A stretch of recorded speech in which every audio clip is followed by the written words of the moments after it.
Presiden Prabowo Subianto menegaskan perundingan perdagangan antara Indonesia dan Amerika Serikat telah mencapai kesepahaman yang saling menguntungkan. Meski diwarnai dinamika kebijakan tarif global, Presiden optimistis hubungan ekonomi kedua negara tetap berada di jalur yang positif dan dilandasi sikap saling menghormati.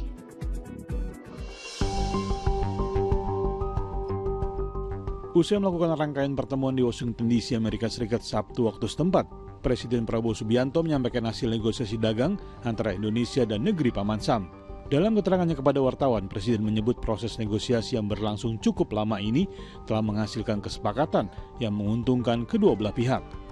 Menyikapi dinamika terbaru mengenai putusan Mahkamah Agung Amerika Serikat terkait kebijakan tarif, Presiden menegaskan Indonesia tetap menghormati proses politik dalam negeri Amerika. Meski terdapat kebijakan tarif 10% yang berlaku sementara, pemerintah Indonesia dinilai siap menghadapi segala kemungkinan dengan tetap mengedepankan kepentingan nasional. Ya, kita siap untuk menghadapi semua kemungkinan, kita hormati politik dalam negeri Amerika Serikat, ya kita lihat perkembangannya. Ya. Angka 10%-nya menguntungkan Indonesia nggak, Pak? Saya kira ya menguntungkan lah.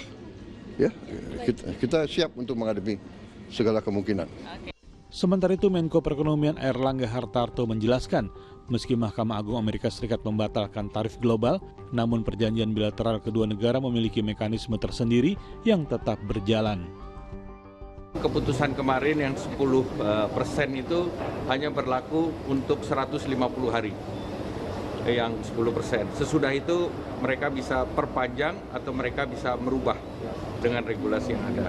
Nah, bagi Indonesia, karena perjanjian ini masih berlaku, akan efektif 60 hari, kita punya waktu.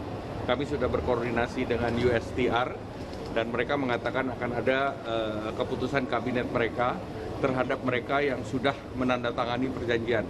Dan Alhamdulillah kemarin Indonesia sudah menandatangani perjanjian, dan yang diminta oleh Indonesia adalah, kalau yang lain semua berlaku 10%, tetapi yang sudah diberikan 0%, itu kita minta tetap.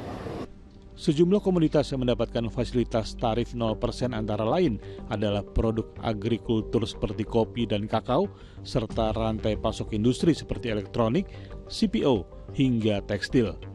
Presiden Prabowo telah menginstruksikan jajaran kabinetnya untuk mempelajari seluruh resiko secara komprehensif demi menjaga stabilitas ekonomi nasional di tengah dinamika global. Tim MTech Media melaporkan.